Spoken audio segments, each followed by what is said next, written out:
Hello students, कैसे हैं आप सब। आई होप आप लोग अच्छे होंगे और आप लोगों का स्टडी बेहतर तरीके से चल रहा होगा। तो फ्रेंड्स, जैसा कि हमने बात किया था, है ना, बीएससी नर्सिंग, एक मिनट,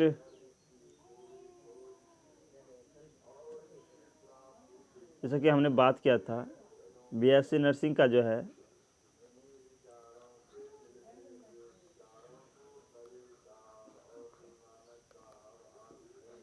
कि 2015 के बायोलॉजी क्वेश्चन पेपर देखे थे, 15 के, है ना, बायोलॉजी क्वेश्चन पेपर को सॉल्व किए थे, है ना। उसके बाद हमने बात किया था कि केमिस्ट्री पेपर 2015 का ही जो है केमिस्ट्री पेपर सॉल्व करवाएंगे। तो वो घड़ी आ गया है, ठीक है। तो आज जो है हम लोग बात करेंगे BCEC, है ना, बिहार बीएससी नर्सिंग का, ना, केमिस्ट्री प्रीवियस ईयर्स क्वेश्चन कर सोल्यूशन करने वाले हैं 2015 का, ठीक है। तो सभी स्टूडेंट्स लाइव आ जाइए, जितने भी आप स्टूडेंट्स लाइव देख रहे हैं एक बार जो सेशन को शेयर कर दीजिए। अगर आप भी का भी इंटरेस्ट है बीएससी नर्सिंग करने का तो 2015 का क्वेश्चन जरूर कीजिएगा, बहुत ही अच्छा क्वेश्चन पूछा गया था। तो सभी स्टूडेंट्स अपने अपने सेशन को शेयर कर दीजिए, अपने अपने ग्रुप में शेयर कर दीजिए फटाफट। उसके बाद जो हम सेशन को स्टार्ट करते हैं, बहुत ही अच्छा सेशन होगा, पूरी ही बारीकी तरीके से समझेंगे, कम ही क्वेश्चन करेंगे लेकिन बहुत ही अच्छे तरीके से करेंगे, ठीक है। तो कोई भी क्लास को स्किप नहीं कीजिएगा, पूरा क्लास कीजिएगा तभी समझ में आएंगे, ठीक।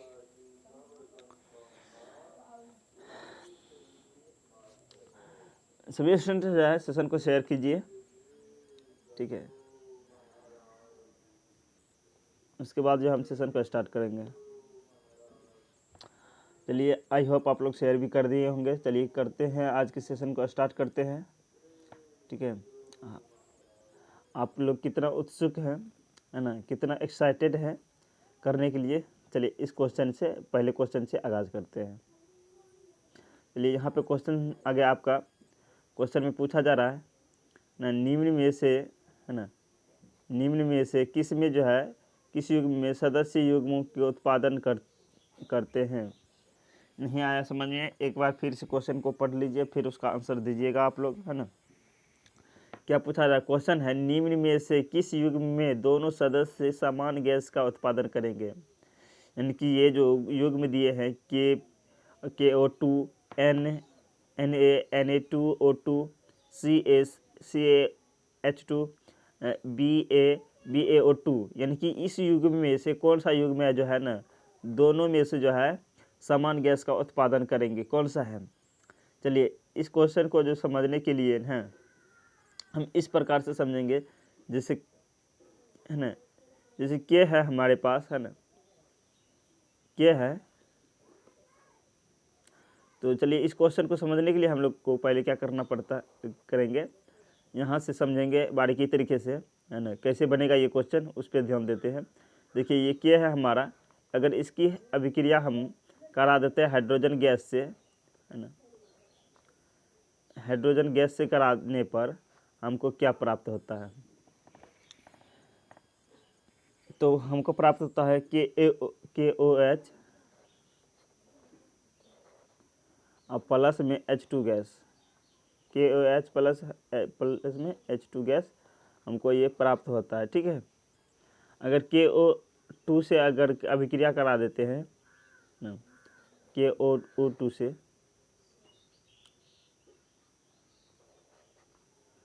ना, इसकी अभिक्रिया अगर हाइड्रोजन गैस से कराते हैं तब देखिए हमको क्या प्राप्त होता है। सेम ऊपर में तो सेम होगा ना, KOH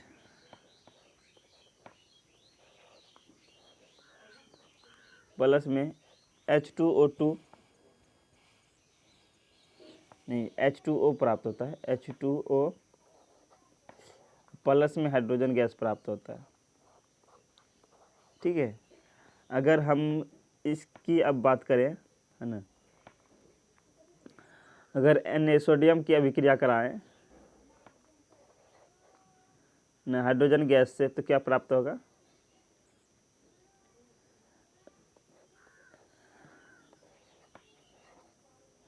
अगर सोडियम की अभिक्रिया कराते हैं हाइड्रोजन गैस से तो हमको प्राप्त होता है NaOH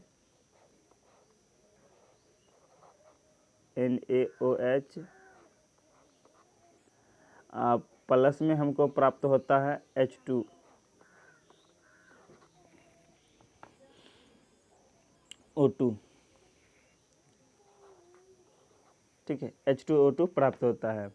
उसके बाद इसी में है एक युग्म है Na2O2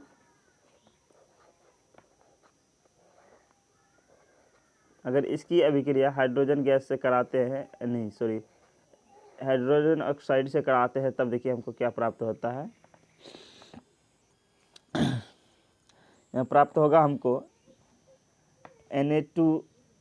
NaOH H2O2।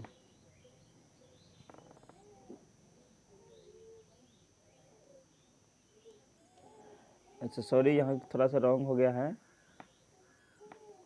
मिस्टेक भाई, तो आप लोग जो है थोड़ा ठीक कर लीजिएगा, है ना। हाइड्रोजन गैस ही सिर्फ प्राप्त होता है, ठीक है। अब देखिए यहाँ पे प्राप्त होगा NaOH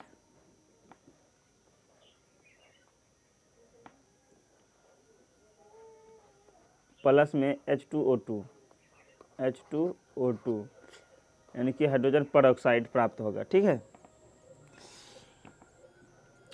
अब देखिए इस युग्म का करते हैं, अगर हम करते हैं कैल्शियम की अभिक्रिया, है ना, हाइड्रोजन गैस से, सॉरी हाइड्रोजन नहीं, हाइड्रोजन ऑक्साइड गैस से करते हैं, है ना, तो हमको क्या प्राप्त होगा? तो देखिए ध्यान दीजिएगा, CaOH2 प्लस H2 गैस प्राप्त होगा, CaH2 प्लस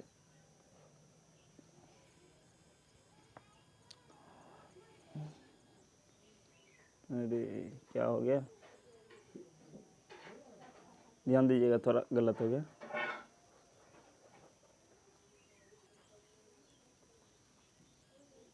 यहाँ प्राप्त होता है CaOH2, है ना, पर CaOH2 का हल ट्वाइस प्राप्त होता है, ठीक है। उसके बाद हमको H2 गैस प्राप्त होता है, H2 गैस, ठीक। अब देखिए CaOH2 इस युग्म का हम लोग करते हैं अभिक्रिया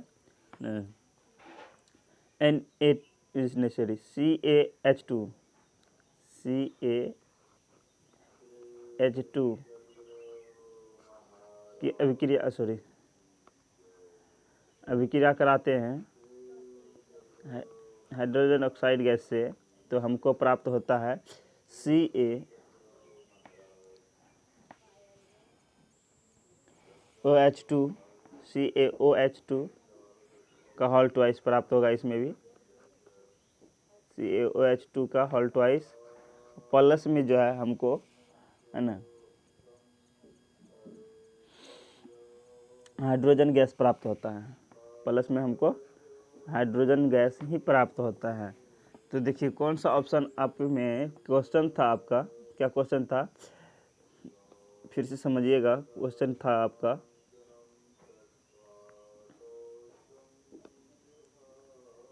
यहाँ पे पूछा रहा था, है ना, निम्न में जो किस युग्म में दोनों सदस्य समान गैस का उत्पादन करेंगे, तो यहाँ पे देखिए, यहाँ पे सामान्य गैस का उत्पादन नहीं कर रहे हैं, है ना, क्यों H2 प्राप्त हो रहा है, और इसमें जो है देखिए H2 यानी 3 गैस प्राप्त हो रहा है। यहाँ पे देखिए NaOH प्राप्त हो रहा है, लेकिन यहाँ देखिए NaOH तो प्राप्त हो रहा है, लेकिन हाइड्रोजन परऑक्साइड प्राप्त हो रहा है, ठीक है।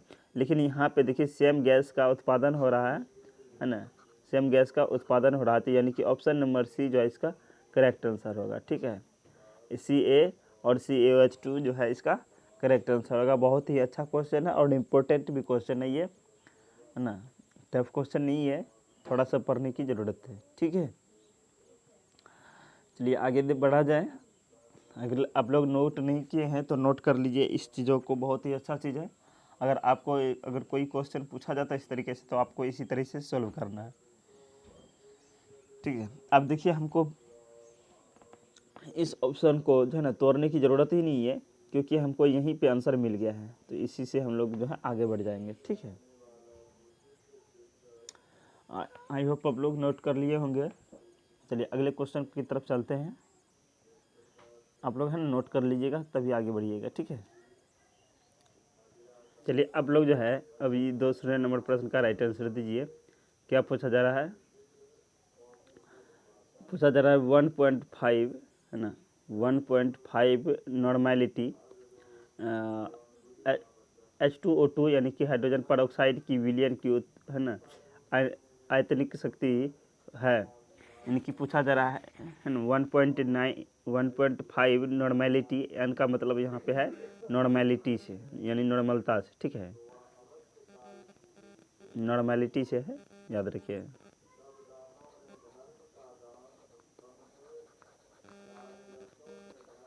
ठीक है, नॉर्मेलिटी से है। उसके बाद पूछा जा रहा है 1.5 नॉर्मेलिटी H2O2 यानी कि हाइड्रोजन परऑक्साइड की है ना आयतनिक शक्ति कितना है, वही पूछा जा रहा है ना। तो ये बहुत ही इजी क्वेश्चन है और ये सोल्यूशन क्वेश्चन से है, आपको पता होगा है ना। 11th क्लास में सोल्यूशन चैप्टर एक था, उसी से ये क्वेश्चन लिया गया। देखिए इजी क्वेश्चन है ये, देखिए कैसे बनाएंगे। हाँ, तो बहुत ही अच्छे तरीके से बनाते हैं और अच्छा क्वेश्चन भी है और इजी भी है। चलिए देखिए ध्यान में रखिएगा एक बात है ना, 1 नॉर्मेलिटी जो होती है H2O2 की है ना, 1 नॉर्मेलिटी की है ना H2O2 की जो है ना आयतनिक शक्ति होती है वह होती है 5.6, ठीक है। अब देखिए यहाँ पूछा जा रहा है कितना, चूँकि यहाँ दे दीजिए है ना, इसलिए है ना 1.5 का कितना होगा, इसे मल्टीपल कर देना है। नॉर्मेलिटी H2O2 की जो है में कितना होगा, तो देखिए 1.5 इंटू कर दीजिए है ना 5.6 है ना। तो LTR में होता है यानी कि लीटर में होता है, ठीक है, लीटर में होता है, तो गुना करके है ना जितना आंसर आता है उतना लिख दीजिए, ठीक है। यहाँ पे जो आपका आंसर आएगा कट करके है ना वो आएगा 8.40 है ना, गुना करने पर आता है 8.40 है ना। देखिए यहाँ पे जीरो का तो कोई मायने नहीं होता, आपको पता होगा। तो 8.4 किसका है, तो देखिए यहाँ पे नहीं है और इसका भी नहीं है, लेकिन इसका है, तो ये हो जाएगा आपका करेक्ट आंसर है ना 1.5। तो ये तो बहुत ही इजी क्वेश्चन है, याद रखिएगा, ठीक है। ये भी याद रखिएगा hydrogen peroxide 1 normality hydrogen peroxide का मान जो होता है 5.6 होता है, ठीक है। आगे बढ़ जाते हैं। आई होप आप लोग का समझ में आ गए होंगे, बहुत इजी क्वेश्चन था, ठीक है। आज केमिस्ट्री का सेशन है तो लाइक और शेयर आप लोग ज़रूर कीजिए। चलिए अगले प्रश्न का राइट आंसर दीजिए आप लोग। क्या पूछा जा रहा है, निम्न में से किस में है ना, बहुत ही अच्छा क्वेश्चन है, पढ़िए।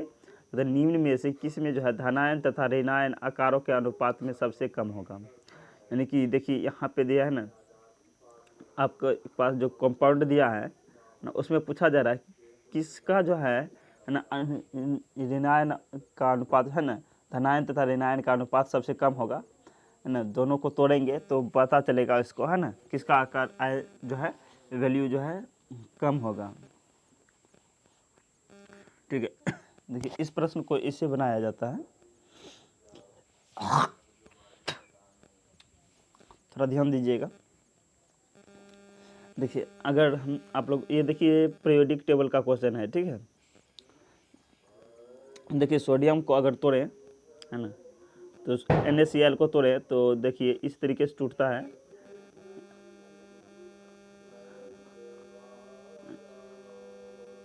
Cl- में टूटता है, आपको पता होगा है ना, 1 ऋणायन होता है। अगर KCl को तोड़ें है ना, तो पोटेशियम आयन प्लस में है ना Cl- होगा, है ना।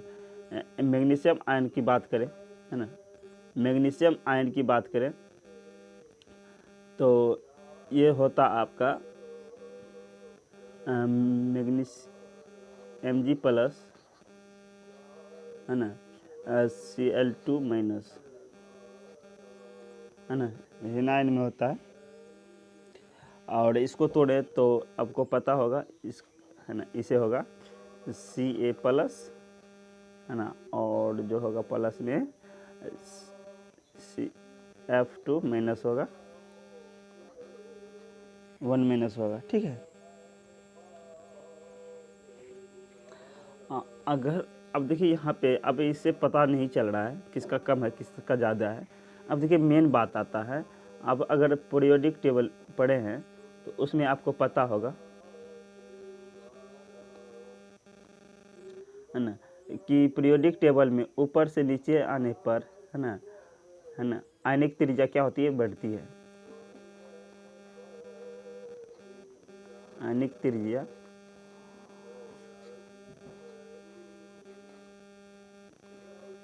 क्या होती है, बढ़ती है। आयनिक त्रिज्या बढ़ती है, लेकिन इधर से इधर जाने पर, है ना, आयनिक त्रिज्या क्या होती है, घटती है ना। आयनिक त्रिज्या क्या होती है, घटती है। यहाँ पर लिख देते हैं घटती है ना। ये बात आपको पता है। तो देखिए ये सारे एक ग्रुप के हैं, है ना। सोडियम पोटेशियम, देखिए सोडियम पहले होता है, पहले ग्रुप का है। हेलिना के रब से फरियाद आपको पता होगा तो, है ना, पहले होता है सोडियम, है ना, उसके बाद होता है मैग्नीशियम, ना सॉरी हेलिना, पोटेशियम होता है ना, और उसके बाद रूबिडियम होता है ना, ये सब होता है, ठीक है। देखिए सब आपको पता होगा, है ना। तो इसका कहने का मतलब है कि सोडियम का आयनिक त्रिज्या ज़्यादा है मैग्नीशियम से, यहाँ पे लिख दे रहे हैं, क्या है ना, पोटेशियम का जो है आयनिक त्रिज्या ज़्यादा है किससे, तो सोडियम से, ठीक। सॉरी यहाँ सोडियम लिख दे, यहाँ पे सोडियम का ज़्यादा है, सॉरी पोटेशियम का ज़्यादा है सोडियम से। और यहाँ पे देखिए, है ना, पोटेशियम का ज़्यादा है सोडियम से, उसके बाद कैल्शियम का ज़्यादा है मैग्नीशियम से, नहीं, कैल्शियम का ज़्यादा है किससे, मैग्नीशियम से।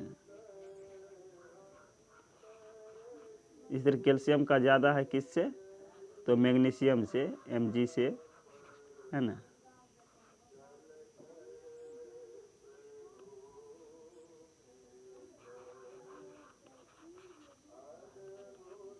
इससे ज़्यादा है, ठीक है। तो और आप लोगों को पता होगा, है ना, क्या चीज़, जो इधर से इधर जाने पर घटता है ना, यानी कि बाएं से दाएं जाने पर घटता है, तो यहाँ पे क्या होगा, मैग्नीशियम का जो है सोडियम का कम होगा ना, सोडियम से मैग्नीशियम का कम होगा, सोडियम आयन का जो है मैग्नीशियम आयन से कम होगा, का आयनिक त्रिज्या क्या होगा, बहुत ही कम होगा। यहाँ पे देखिए इस युग में सबसे कम दिख रहा है किसका, तो मैग्नीशियम आयन का दिख रहा है। तो यहाँ पे ना मैग्नीशियम जो है इसका करेक्ट आंसर हो जाएगा, ठीक है, यानी कि Mg वाला योग जो है सही हो जाएगा, ऑप्शन नंबर सी जो इसका करेक्ट आंसर होगा, ठीक है। आई होप आप लोग को समझ में आगे होंगे, ठीक है। यही पूछ रहा था किस में धाराएं तथा ऋणायनों का आकार का अनुपात जो है ना सबसे कम होगा, तो यहाँ पे है ना मैग्नीशियम क्लोराइड का जो है ना बहुत ही कम होगा, ठीक है। ये पीरियोडिक टेबल जो पढ़े हैं उसको समझ में आगे होंगे, है ना। ये आप लोग जो है ना नोट कर लीजिएगा, बहुत ही अच्छा चीज़ है ना। चलिए आगे बढ़ जाते हैं।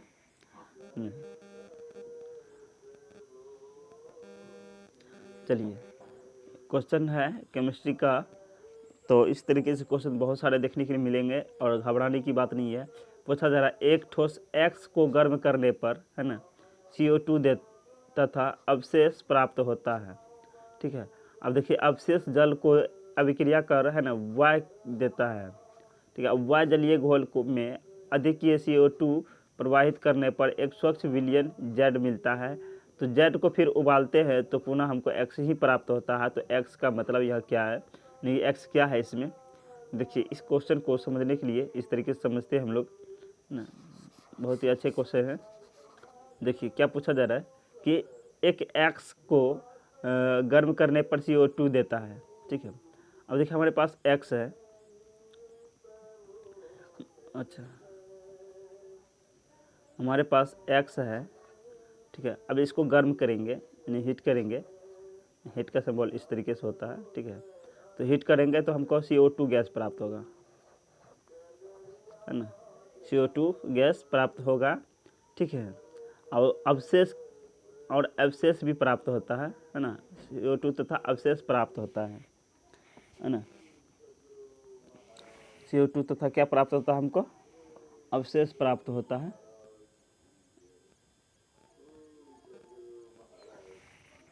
यहाँ पे लिख देते हैं अवशेष। ठीक है, ठीक रहेगा, इसे समझ जाइएगा आप लोग, अवशेष लिखा है।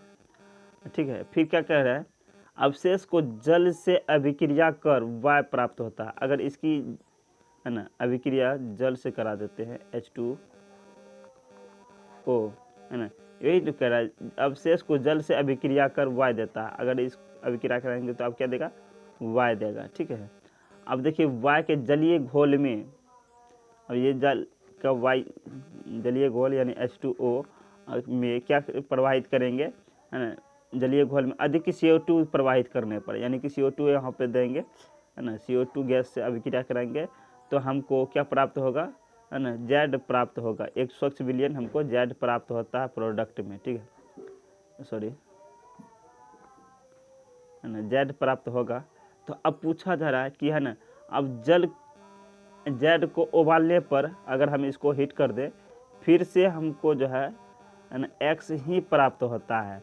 तो आखिर ये X है क्या, यही क्वेश्चन पूछा जा रहा है।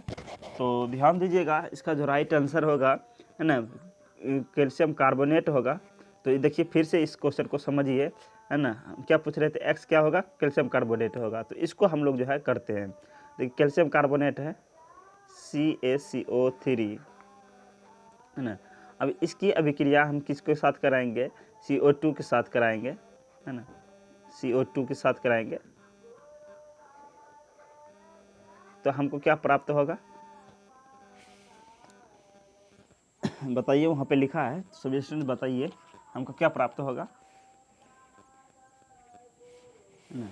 सॉरी, CO2 से नहीं कराते हैं इसको, है ना, हीट करते हैं, ओनली फॉर क्या करते हैं, हीट करते हैं। अगर इसको हीट करेंगे तो हमको प्राप्त क्या होगा, तो यहाँ पे ध्यान दीजिएगा, हमको प्राप्त होगा CO2 गैस प्लस अवशेष।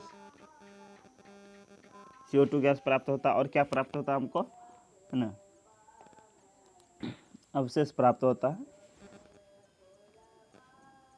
सॉरी, CaO2 प्राप्त हो, सॉरी CaO2 अवशेष के रूप में प्राप्त होता है और CO2 गैस प्राप्त होता है। ठीक है, ये ही अवशेष के रूप में प्राप्त होता है।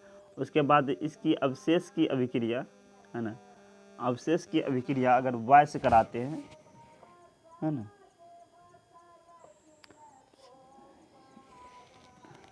थोड़ा सा वेट कर लीजिएगा, सही सही लिखाया गया नहीं, है ना।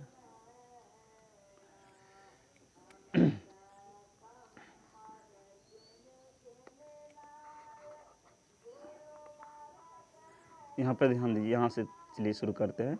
CaCO3 की अभिक्रिया अगर हम, है ना, किससे करा देते हैं, गर्म करने पर, सॉरी गर्म करने पर, अभिक्रिया नहीं करा रहे हम, गर्म कर रहे हैं, हीट कर रहे हैं, तो हमको प्राप्त होगा क्या, सब देखिए CaO प्लस में CO2 गैस प्राप्त होता है ना, CO2 प्लस में अवशेष के रूप में CaO प्राप्त होता है। ठीक है, ये अवशेष के रूप में प्राप्त होता है ना। अब ये किस रूप में प्राप्त होता है, अवशेष के रूप में प्राप्त होता है। ठीक। ठीक है। अब देखिए CaO की अभिक्रिया अगर हम करा देते हैं, है ना, CaO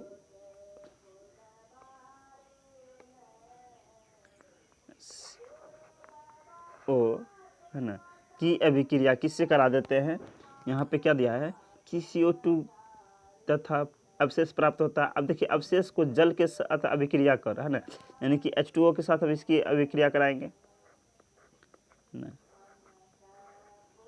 है ना, H2O की अभिक्रिया कराएंगे तो हमको प्रोडक्ट के रूप में क्या बनेगा। अब लोग बताइए थोड़ा सा, इसमें हमको अवशेष के रूप में क्या प्राप्त होगा, तो CaOH2 प्राप्त होगा, ठीक है, CaOH2 का होल ट्वाइस प्राप्त होगा, CaOH2 का होल ट्वाइस, CaOH2 का होल ट्वाइस प्राप्त होगा, यानी कि देखिए इसको बोला जाता है CaO को बोला जाता है ना अनबुझा चूना, और इसको बोला जाता है बुझा चूना, आप लोगों को पता होगा, ठीक है, इसको बोला जाता है अनबुझा चूना और इसको प्राप्त बोला जाता है बुझा चूना ना, इसको क्या बोला जाता है अनबुझा चूना और इसको बोला जाता है बुझा चूना, ठीक है, याद रखिएगा। चलिए आगे बढ़ जाते हैं। फिर देखिए अगर यही पूछा जा रहा है कि है ना, तो इसकी अवशेष के साथ के जल से अभिक्रिया कर वाय देता है। अब देखिए वाय क्या है ना, CaOH2 है और क्या प्राप्त होता है हमको H2O गैस भी प्राप्त होता है, प्लस में H2O गैस प्राप्त होता है, H2O गैस प्राप्त होता है।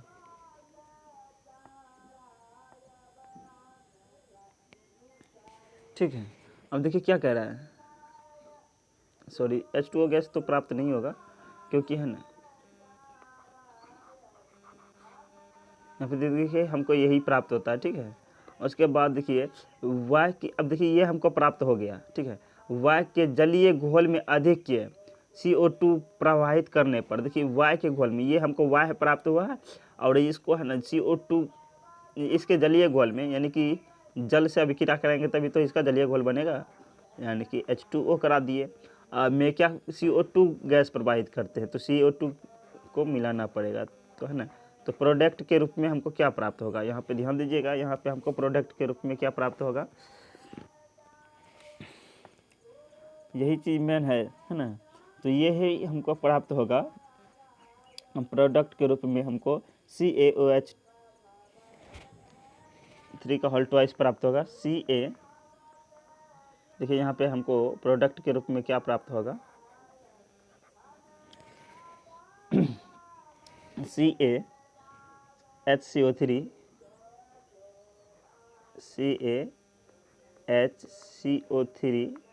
है ना का होल ट्वाइस प्राप्त होता है ना।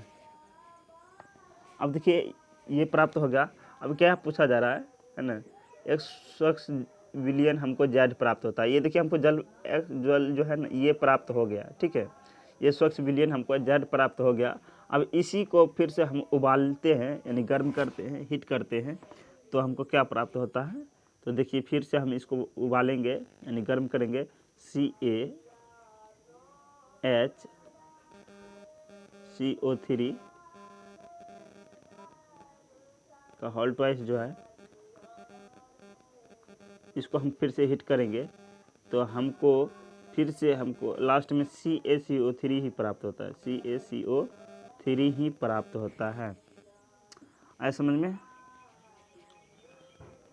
लास्ट में हमको क्या प्राप्त होता है, CaCO3 ही प्राप्त होता है। बहुत ही अच्छा चीज़ है ये चीज़ समझना, ऐसा क्वेश्चन बहुत सारा जो है पैरामेडिकल में देखने के लिए मिल जाता है, ठीक है, बहुत सारा क्वेश्चन ऐसा जो है मिल जाता है हमको पैरामेडिकल में देखने के लिए, तो पैरामेडिकल वाले भी स्टूडेंट्स है ना ध्यान दीजिएगा इस क्वेश्चन पे, और BSc नर्सिंग का तो खास करके ध्यान देना ही है, ठीक है। चलिए आई होप आप लोग को समझ में आ गए होंगे, अगर नहीं आए हैं तो एक बार जो है ना, एक बार दो बार सेशन को कीजिएगा तो उसके बाद जो है ना आपको समझ में आ जाएंगे इस, है ना, ठीक है। चलिए आगे बढ़ जाते हैं। चलिए 5वें नंबर क्वेश्चन का राइट आंसर दीजिए आप लोग। क्या पूछा जा रहा है, कौन सबसे क्षारीय ऑक्साइड है, कौन सबसे जो है क्षारीय ऑक्साइड है, यानी कि कौन सबसे ज़्यादा क्षारीय ऑक्साइड है वो बताना आपको। हाँ देखिए इसमें ध्यान दीजिएगा, अगर ये क्वेश्चन पूछा जाता आपसे, है ना, कौन सबसे ज़्यादा अम्लीय है, तो N2O5 जो है ना इसका राइट आंसर होता है। ठीक है, N2O5 जो है इसका राइट आंसर होता। और अगर पूछता कि इसमें से कौन सा द्विधर्मी ऑक्साइड है, तो यहाँ पे है ना CaCO3 जिसका करेक्ट आंसर होता है। तो यहाँ पूछा जा रहा है कौन सबसे अधिक क्षारीय ऑक्साइड है, MgO। देखिए Mg जो है ना क्षारीय मृदा धातु है, तो ये सब इसका करेक्ट आंसर होगा, है ना, ये इसका करेक्ट आंसर हो जाएगा। ठीक है, यानी कि ऑप्शन नंबर सी जो इसका करेक्ट आंसर होगा, सॉरी, ऑप्शन नंबर बी जो इसका करेक्ट आंसर होगा। ठीक है, MgO जो है अधिक क्षारीय धातु है, और ये जो है ना क्षारीय मृदा धातु में आता है, आप लोग को पता होगा, है ना, अगर आप लोग पीरियोडिक टेबल पढ़े होंगे तो। और जो है ये है ना Al2O3 जो है Al2 किसी में लग जाता है तो है ना उभयधर्मी ऑक्साइड बनाता है। उसके बाद जो है N2O5 जो है ये सबसे अधिक इनमें जो है ना अम्लीय है इनमें। ठीक है, चलिए आगे बढ़ जाते हैं। ठीक है, बहुत ही अच्छा क्वेश्चन था, आई होप आप लोग को समझ में आ गए होंगे। चलिए इस प्रश्न का राइट आंसर दीजिए। क्या पूछा जा रहा है, Al2O3 यानी कि उभयधर्मी ऑक्साइड है, अभी तुरंत ही बताया, इस तरह गर्म करने पर शुष्क जो है LCl3 बन जाता है ना। इसको किस तरीके से गर्म करेंगे, यानी किसके साथ गर्म करेंगे जो हमको ये प्राप्त होगा। तो राइट आंसर दीजिए सभी स्टूडेंट्स, बहुत ही अच्छा क्वेश्चन है। देखिए याद रखिएगा, है ना, इसका जो राइट आंसर होगा, है ना, शुष्क ClCl2 प्लस कार्बन के साथ जो है ना क्या करेंगे, इसको साथ गर्म करेंगे ना, तो हमको ACl3 है ना ठोस के रूप में, शुष्क के रूप में प्राप्त हो जाएगा। ठीक है, चलिए आगे बढ़ जाते हैं।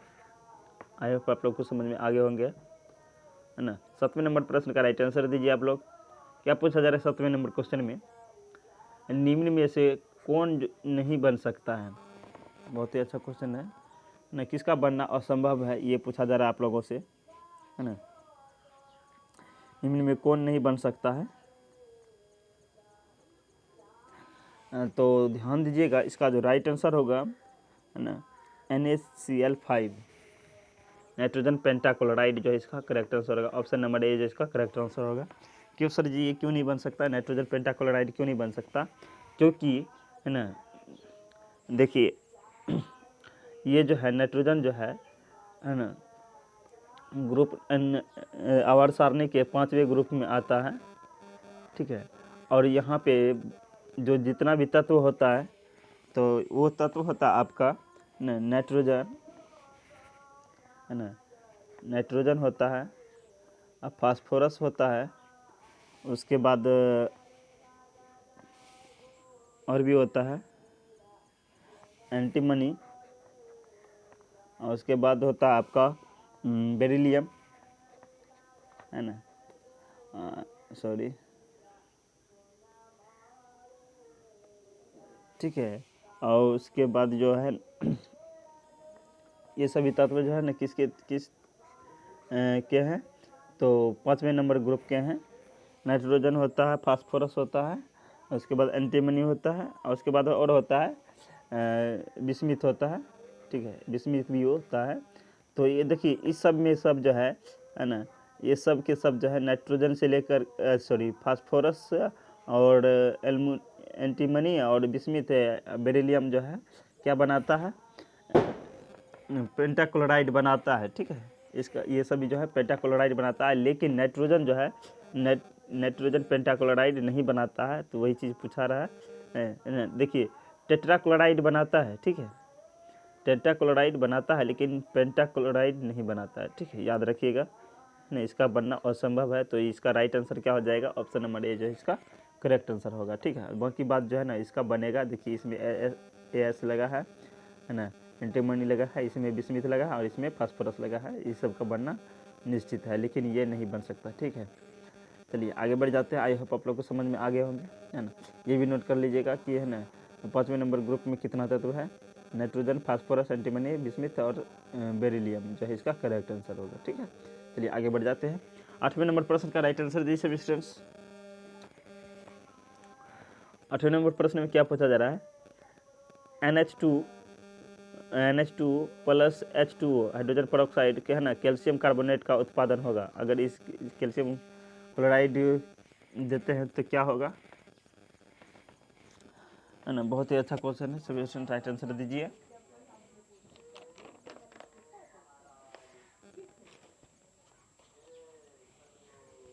आठवां नंबर प्रश्न का सभी स्टूडेंट राइट आंसर दीजिए, है ना। इसका उत्पादन क्या होगा, तो ध्यान दीजिए, इसका जो उत्पादन होगा वो हमारे पास होगा N2 प्राप्त होगा, ठीक है। नाइट्रोजन ऑक्साइड जो है प्राप्त होगा, ठीक है। नाइट्रोजन प्राप्त होगा, ये जो है आपका करेक्ट आंसर होगा ऑप्शन नंबर डी, ठीक है। चलिए आगे बढ़ जाते हैं। तो चलिए 9 नंबर प्रश्न का राइट आंसर दीजिए। द्रव ऑक्सीजन का रंग होता है, ठीक है। द्रव ऑक्सीजन का रंग कैसा होता है, लिक्विड ऑक्सीजन का, तो ध्यान दीजिएगा, अगर आपसे पूछ दिया जाए, है ना, सामान्य जो होता है, नॉर्मल जो होता है गैस रूप में होता है, तो गैसीय के रूप में जो होता है उसका जो रंग होता है रंगहीन होता है, ठीक है। कैसा होता है, रंगीन होता है। लेकिन द्रव का बात करें तो इसका जो कलर होता है हल्का नीला होता है, ठीक है। ऑप्शन नंबर बी जो इसका करेक्ट आंसर होगा, हल्का नीला होता है, ठीक है। द्रव ऑक्सीजन का रंग कैसा होता है, हल्का नीला होता है। ये जो है ना, आप लोग जो है सभी गैसों के रंग जो है ना याद कर लीजिएगा, बहुत ही अच्छा क्वेश्चन है ना। यहाँ से क्वेश्चन पूछा जाता है, गैसों की प्रकृति है ना, नेचर ऑफ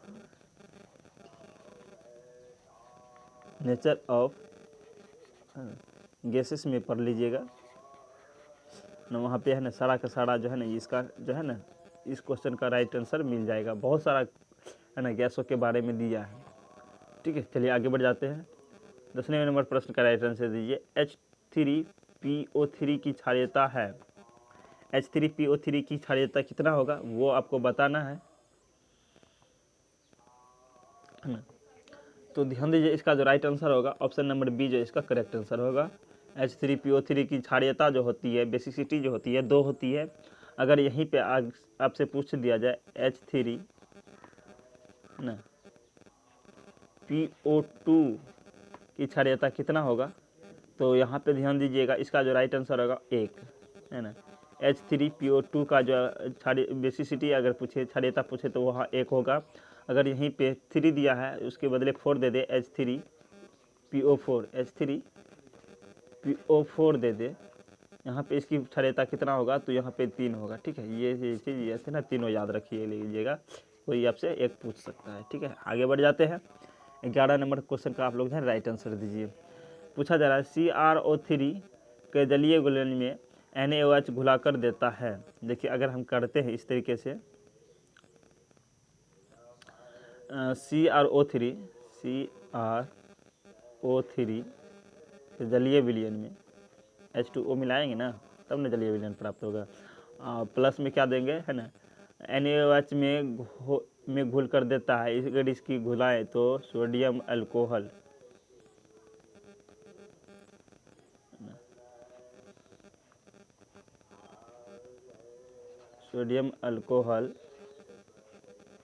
तो हमको क्या प्राप्त होगा, यही क्वेश्चन आपसे पूछा जा रहा है, ठीक है। सॉरी, यहाँ पे तो ऑलरेडी है, जलीय रूप में ही है, ये नहीं होगा।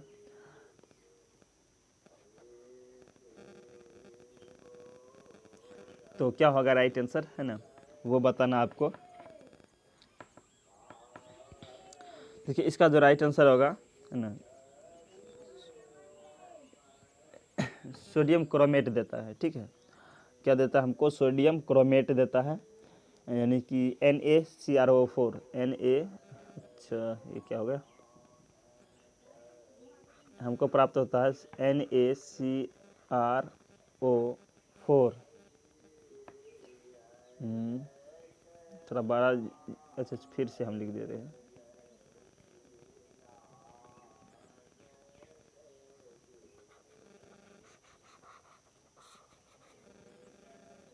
ध्यान दीजिएगा थोड़ा सा। देखिए CrO3 की अभिक्रिया अगर जलीय NaOH के साथ कराते हैं, NaOH के साथ कराते हैं तो हमको प्राप्त होता है CrO4, है ना, NaCrO4 NaCrO4 प्राप्त होता है, ठीक है। इसको बोला जाता है सोडियम क्रोमेट, ठीक है, इसको याद रखिएगा, सोडियम क्रोमेट बोला जाता है। अब देखिए ये जो है ना किस रूप में होता है, तो ये होता है CrO4 जो टूटता है ना, इस तरीके से टूटता है, सोडियम है ना, और Cr पे जो O4 का जो है ना 2 का चार्ज होता है, इस तरीके से ये बनता है, ठीक है। तो इसका राइट आंसर क्या होगा वो आपको बताना है। देखिए ये जो ऑप्शन नंबर बी से मिल रहा है ना, ऑप्शन नंबर बी पे है ना डबल माइनस है, तो ये इसका करेक्ट आंसर हो जाएगा, ठीक है। चलिए आगे बढ़ जाते हैं। 12 नंबर प्रश्न का राइट आंसर दीजिए आप लोग, है ना। क्या पूछा जा रहा है, निम्न आयन अपने जलीय विलयन में रंगहीन होगा। निम्न आयन जो है अपने जलीय विलयन में रंगहीन होगा, नहीं कौन सा जो है ना आयन जो है जलीय विलयन में रंगीन होगा, है ना, तो वो आपको बताना है, ठीक है। तो देखिए रंगहीन होने के लिए क्वालिटी क्या होना चाहिए, वो उसको प्राप्त करते हैं, सबसे पहले जानने की ज़रूरत है ना। रंगहीन होने के लिए जो है गैसों की या कोई भी चीज़ों की रंग, मतलब जिसके लिए बारे में पूछ रहा है, तो रंगीन होने के लिए क्या होना ज़रूरी है, तो ध्यान दीजिएगा, है ना। देखिए रंगहीन होने के लिए अनपेयर्ड इलेक्ट्रॉनों की संख्या 0 होना चाहिए, ठीक है। अनपेयर्ड इलेक्ट्रॉनों की संख्या जो है ना, इलेक्ट्रॉनों की संख्या कितना होना चाहिए, 0 होना चाहिए, तभी जो वो जो है ना क्या हो सकते हैं, रंगहीन हो सकते हैं। तो देखिए इसको बनाने के लिए बहुत ही अच्छा क्वेश्चन है, और एटॉमिक स्ट्रक्चर से क्वेश्चन शायद है, तो उसको जानते हैं, ठीक है। कौन सा आयन जो है इसमें रंगहीन हो सकते हैं। सबसे पहले देखिए इसको है ना अनपेयर्ड इलेक्ट्रॉन होना चाहिए। देखिए इस क्वेश्चन का राइट आंसर कैसे बनेगा वो देखते हैं। इलेक्ट्रॉन कॉन्फ़िगरेशन निकाल लेते हैं, ठीक है, तब हमको पता चल जाएगा ये कैसे बनेगा, ठीक है। तो देखिए इसका सबका जो है ना हम लोग जो है इलेक्ट्रॉन कॉन्फ़िगरेशन निकाल लेते हैं। सबसे पहले दिया है स्कैंडियम आयन, है ना, स्कैंडियम आयन दिए हैं, तो इसका इलेक्ट्रॉन कॉन्फ़िगरेशन निकालते हैं। तो देखिए इसका कैसे निकालेंगे, स्कैंडियम कितने नंबर में होता है, आप लोगों को पता होगा कि स्कैंडियम है ना 21 नंबर में होता है। स्कैंडियम क्या होता है, 21 होता है, Sc, है ना, इस पे प्लस ट्रिपल आयन है। तो देखिए इसका जो निकलेगा ना किस 1s 2s, है ना, 1s 2s 2p, ठीक है, 2p 2p, उसके बाद जो है 3s होगा, 2p के बाद 3s में आता है, 3s हो जाएगा। 3s के बाद आ जाता है आपका ये जो है 3s के बाद आता है 3p 3d, फिर से ये आ जाएगा 3d के बाद आ जाएगा 4s में, हाँ 4s में आ जाएगा, ठीक है, 4s में आ जाएगा। अब यहाँ पे ध्यान दीजिएगा आप लोग, है ना, देखिए यहाँ इस पे कितना इलेक्ट्रॉन होता है, एस पे 2, है ना, यहाँ भी 2 होगा, है ना, यहाँ पे कितना हो सकता है 6 हो सकता है, और यहाँ पे कितना हो सकता है 2 होगा, यहाँ पे 6, यहाँ पे कितना होगा, यहाँ पे देखिए हमको 21 पुराना है ना, 21 पुराना है, तो देखिए 2 2 4 6 4 10 2 12 12 6 18 2 होगा और 1 होगा, ठीक है, 21 इलेक्ट्रॉन पुट गया। लेकिन इस पे 3 आयन दिया है ना, इस तो 3 नहीं होगा ना, ये दोनों नहीं होगा, तो ये दोनों नहीं होगा, तो इन दोनों को हटा देते हैं, ठीक है। तो इस तरीके से है ना इसका जो है बनेगा, ठीक है, इस तरीके से इसका है ना इलेक्ट्रॉन कॉन्फ़िगरेशन बनेगा, ठीक है।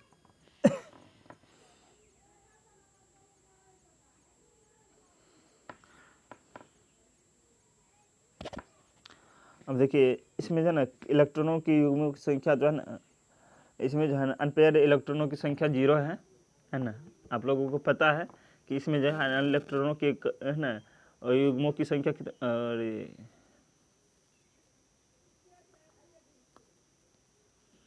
ये कैसे हो गया, इसमें इलेक्ट्रॉन की है ना युग्मों की संख्या क्या है, 0 है।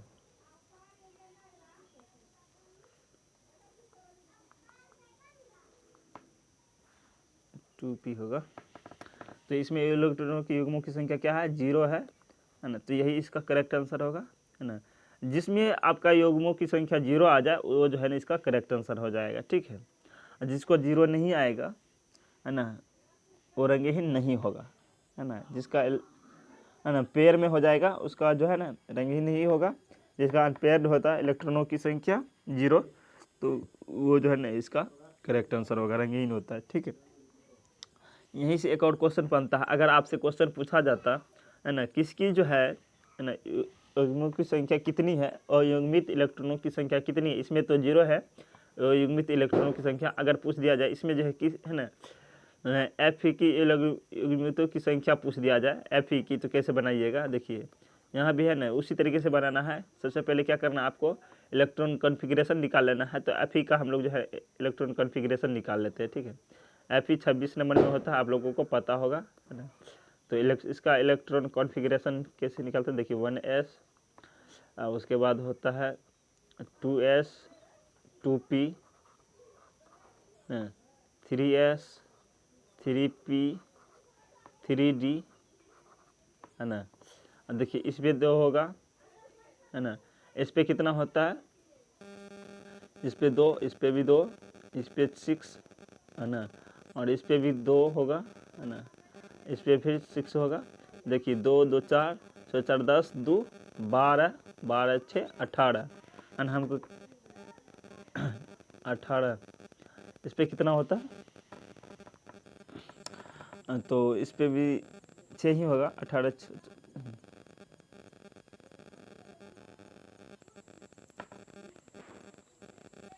3d6 होगा, 3p6 3d6 होगा। और उसके बाद जो है 3s 4s में जाएगा, 3p में जाएगा, है ना, 3p में जाएगा। तो इस पे भी क्या रहेगा, 6 ही रहेगा, ठीक है।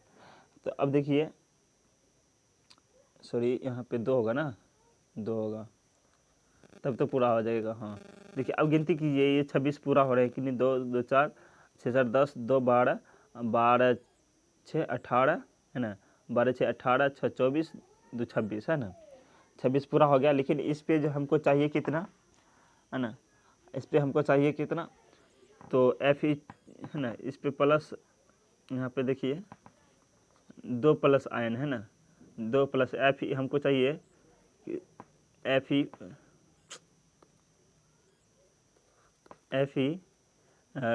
2 प्लस का, 2 आयन का चाहिए, एफ, अरे क्या हो रहा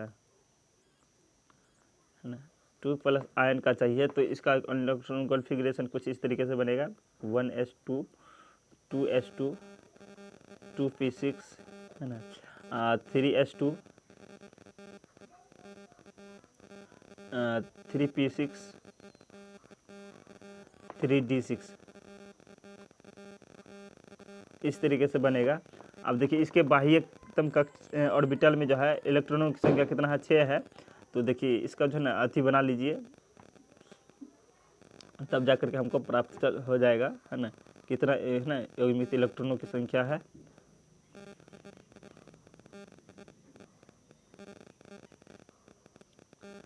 ना इसमें 1, है ना, इसमें भी 1, इसी तरीके से इसका निकाला जाता है। तो आप लोग ध्यान दीजिएगा, फिर यहाँ से भरना शुरू हो जाएगा, है ना। तो देखिए इसमें जो है ना 6 पूरा हो गया, देखिए 2 2 4 2 6, है ना। लेकिन देखिए इसमें पेयर हो गया, ठीक है, इसमें पेयर हो गया, लेकिन इसमें अनपेयरों की संख्या कितनी है, ध्यान दीजिएगा, तो 4 है। इसमें एफ ई की, है ना, एफ ई का अगर जो युग्मित इलेक्ट्रॉनों की संख्या पूछे, एफ ई 2 प्लस आयन का जो है युग्मित इलेक्ट्रॉनों की संख्या पूछे, तो आपको बताना है कि 4 है, ठीक है, 4 इसका करेक्ट आंसर होगा। इसी तरीके से आप लोग जो है टाइटेनियम का, है ना, और इसका एमनील का भी निकाल सकते हैं, ठीक है। चलिए आगे बढ़ जाते हैं, क्लास बहुत लंबी हो जाएगी, इसलिए आगे बढ़ जाते हैं। ठीक है, अगले क्वेश्चन का राइट आंसर दीजिए आप लोग। क्या पूछा जा रहा है, निकल की है ना, निकल Cr2O4 में जो है ना ऑक्सीकरण संख्या बताना है। देखिए आप लोग जो है ना ऑक्सीकरण संख्या निकालने के लिए सीख लीजिएगा। तो चलिए थोड़ा सा हम बता देते हैं। ठीक है, इसमें निकल की नाइट्रोजन संख्या पूछ रहा है। ठीक है, यहाँ पे देखिए निकल की पूछ रहा है ना, तो देखिए जिसका पूछा जाता है आप लोग को पता होगा, उसका एक्स मान लेते हैं। जिसका पूछा जाता है उसका क्या मान लेते हैं हम लोग, एक्स मान लेते हैं। प्लस में जो है देखिए निकल का जो है Cr2 है ना, Cr2O5 देखिए इसी तरीके से टूटता है। C2O4 का जो आयनिक संख्या होती है वह 2 होती है, नहीं 2 आयन होती है, इस पर ऋण आयन होती है, तो इसकी 2 हो जाएगी है ना। और है कितना 3, हल ट्राइस है तो 3 हो जाएगी है ना। उसके बाद जो है इस पे हो जाएगा, इसकी जो स्क्रीन में है ये कितना दिया है 4 दिया है, तो यहाँ पर 4 दे देते हैं। ठीक है, यहाँ पे माइनस में होगा, तो देखिए इसका जो है ना अच्छी कीजिए, बनाइए तो कैसे बनेगा। तो देखिए x प्लस ना 3 दूना 6 हो जाएगा, इक्वल टू -4 हो जाएगा। अब देखिए 6 को इधर लाइए, यहाँ पे 2 माइनस में होगा। ठीक है, 2 कैसा रहेगा माइनस में, सॉरी ये थोड़ा गलती हो गया, ये 2 अंदर जाना चाहिए था, 3 बाहर आना चाहिए था, 3 ही नहीं।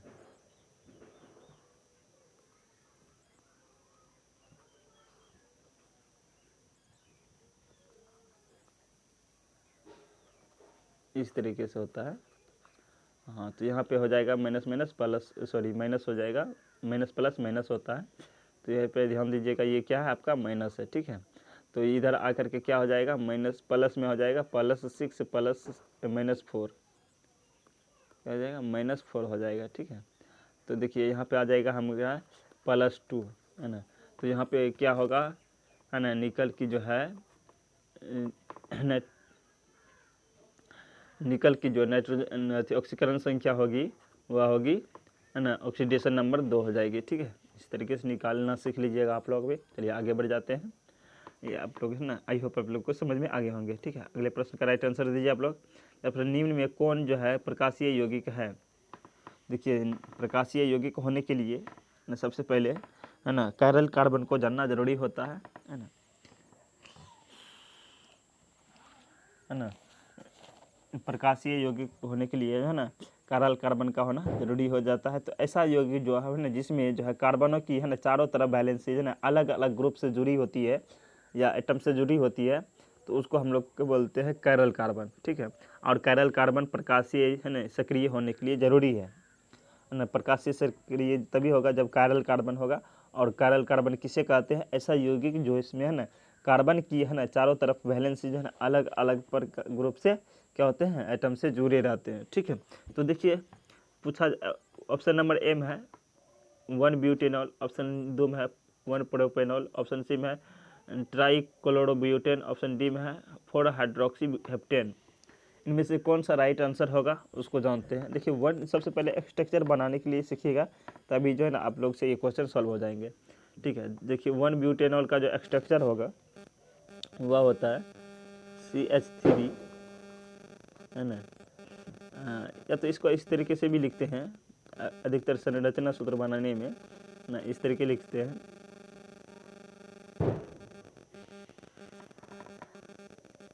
ठीक है था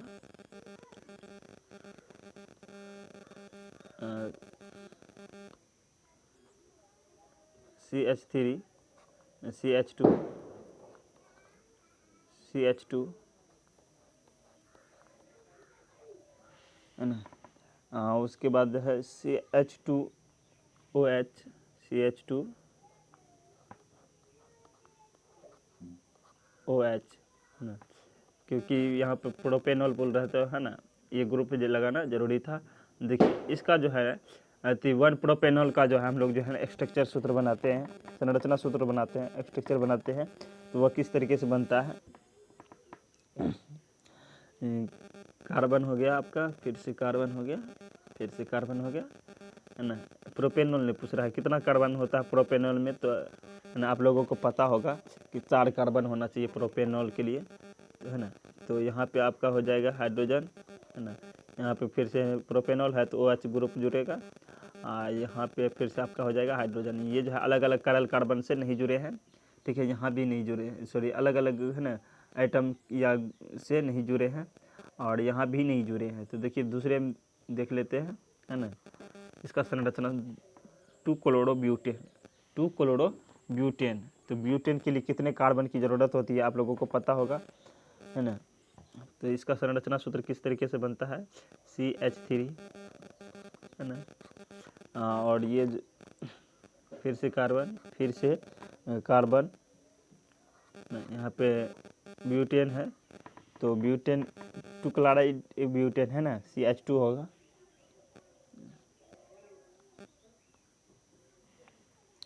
CH2, CH3, है ना। क्लोरीन है तो क्लोरीन ग्रुप लगाना जरूरी है ना, Cl2। उसके बाद हाइड्रोजन। यहाँ पे देखिए अलग अलग आइटम से जुड़े हैं, यहाँ पे ध्यान दीजिएगा, यहीं पे आपका आंसर मिलेगा। अब देखिए यहाँ पे जो है कार्बन जो है अलग अलग आइटम से, है ना, यहाँ पे जुड़े हैं, ठीक है। यहाँ पे ध्यान दीजिएगा, यहाँ पे देखिए यहाँ तक में, है ना, इधर तो अलग अलग आइटम से कार्बन जुड़े हैं, तो इसी को बोला जाता है कायरल कार्बन, ठीक है, जो अलग अलग आइटम से जुड़े हुए हैं। तो यही चीज़ क्या होता है, प्रकाशीय सक्रिय होते हैं। तो ये इसका जो है यानी कि ऑप्शन नंबर बी जो सी जो है इसका करेक्ट आंसर होगा। 2 क्लोरोब्यूटेन जो है इसका ना प्रकाशीय सक्रिय है। इसमें देखिए ऐसे क्वेश्चन को ना अच्छे से बारीकी तरीके से पढ़ना होता है तभी समझ में आता है, वैसे समझ में नहीं आता है, और अच्छा से पढ़ना पड़ता है, ठीक है। तो चलिए सबका स्ट्रक्चर सूत्र भी जानना जरूरी होता है इन चीज़ों को समझने के लिए, ठीक है। चलिए आगे बढ़ जाते हैं। इस प्रश्न का राइट आंसर दीजिए, और ये जो है ना आपका लास्ट प्रश्न होगा ना इस सेशन का, है ना। 2015 का जो प्रीवियस ईयर्स क्वेश्चन हम लोग देख रहे हैं, है ना, उसका जो है आज के क्लास का जो है लास्ट क्वेश्चन होगा 15वां नंबर क्वेश्चन। उसके बाद जो है ना हम लोग 15 से 30 क्वेश्चन को देखेंगे फिर से, ठीक है। आज जो देखे हैं 1 से 15, ठीक है, क्वेश्चन देखे हैं, है ना। उसके बाद जो है क्लास कराएंगे 15 से 30 होगा, बहुत ही बारीकी तरीके से समझाएंगे, क्लास कराएंगे। तो सभी स्टूडेंट जो है ना लाइक और शेयर जरूर कर दीजिए, और चैनल को सब्सक्राइब भी कर लीजिए। चलिए क्वेश्चन पूछा जा रहा है, कार्बन यौगिकों के सोडियम गलन में, है ना, नाइट्रोजन इसमें परिवर्तित हो जाता है। देखिए सोडियम, है ना, कार्बनिक यौगिकों के सोडियम गलन परीक्षण में, है ना, जो है पूछा जा रहा है इसमें परिवर्तित हो जा रहा है, नाइट्रोजन किस में परिवर्तित हो जाता है वो आपसे पूछा जा रहा है। देखिए बहुत ही अच्छा क्वेश्चन है, तो ध्यान दीजिएगा। इसका राइट आंसर होगा ऑप्शन नंबर बी, जो इसका करेक्ट आंसर हो दीजिएगा। इसको बोला जाता है सोडियम साइनाइड, ठीक है। इसको क्या बोला जाता है, सोडियम साइनाइड बोला जाता है, ठीक है। इसको बोला जाता है सोडियम साइनाइड, जो है इसका करेक्ट आंसर होगा, ठीक है। आई होप आप लोग को, है ना, सारी क्वेश्चन है ना समझ में आए होंगे, नहीं आए होंगे दोबारा से क्लास कीजिएगा, बिल्कुल समझ में आ जाएंगे आपको, ठीक है। चलिए thank you so much for watching. उसके बाद जो है ना आप लोग जो है लाइक और शेयर करना भूलिएगा। यहाँ पे जुड़ जाइए हमारे टेलीग्राम से, यूनिक क्लासेज नाम का टेलीग्राम है, वो जो हम जो है लिंक दे देंगे क्लास अथी में, क्या बोलते हैं उसको, डिस्क्रिप्शन में लिंक दे देंगे, यहाँ से आप लोग जो है ना ज्वाइन हो जाइए। उसके बाद जो है ना हमारे इंस्टाग्राम से जुड़ जाइए, इसका भी लिंक हमारे क्लास में दिया गया है। उसके बाद जो है हमारे चैनल को ज़रूर से ज़रूर सब्सक्राइब कर लीजिए, ठीक है। धन्यवाद। चलिए मिलते हैं अगले क्लास में, तब तक के लिए बाय बाय, टेक केयर।